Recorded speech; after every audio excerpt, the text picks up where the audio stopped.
ఈరోజు చూశాను ఎంత ఆనందంగా ఉన్నారంటే 32 మంది పెన్షన్లు చనిపోయారంట. చంపేశాడు. అంటే మనిషిలో ఇంగిత జ్ఞానం, బుద్ధి జ్ఞానం లేదు. నీది ప్రభుత్వం, నువ్వు ముఖ్యమంత్రివి. వాలంటీర్ల విషయంలో నేను చాలా స్పష్టంగా చెప్పాను. వాలంటీర్లు అనేవాళ్ళు ఉండాలి. ప్రజలకు సేవ చేయండి. మీకు ఇచ్చేది ప్రభుత్వ ధనం. పేదవాళ్ళ ట్యాక్స్ ద్వారా ఇచ్చే డబ్బులు నెలకు మీకు 5,000 ఇస్తున్నారు, సంవత్సరానికి 60,000 ఇస్తున్నారు. ప్రజలకు మంచి చేస్తే నేనేమన్నాం. కానీ వైఎస్ఆర్ కాంగ్రెస్ పార్టీకి ఊడిగం చేస్తే ఒప్పుకోనని చాలా స్పష్టంగా చెప్పాను లేదా? వదిలిపెడతారా మీరు? ఆమోదిస్తారా అని మిమ్మల్ని అడుగుతున్నా. ఇప్పుడు వాళ్ళని ఎలక్షన్ కమిషన్ కూడా డ్యూటీకి వారగా పెట్టారు. తప్పేముంది దాంట్లో? ఇంకొక పక్క 1,30,000 మంది ఉన్నారు. 1,30,000 మంది ఎవరు?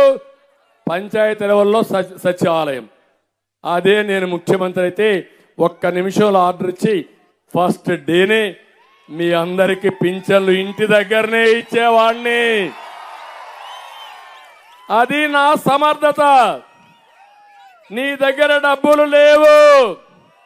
28 నువ్వు ఆర్డర్ ఇచ్చావా లేదా? 3వ తారీఖు ఇస్తానని 28 ఆర్డర్ ఇచ్చాడు. అంటే చంపేయడానికి ముందుగానే పథకం వేశాడు.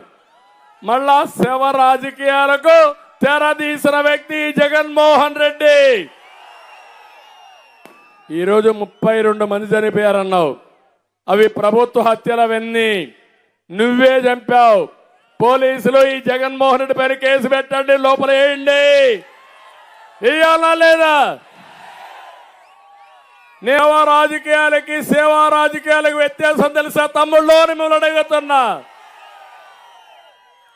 నీకు మనుషులు చంపేసి తద్వారా సానుభూతి పొందాలని వేరే వాళ్ళ పైన నేరం.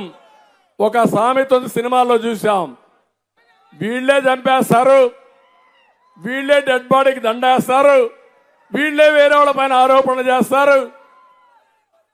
ఏమి నాటకాలయ్యా? పాత నాగభూషణ్ ఉండేవాడు, పాత విలన్ సినిమాల్లో, తెలుగు సినిమాలో. నాగభూషణానికంటే మించిపోతున్నారు మీరు. నీ ఆటలు సాగనీయం.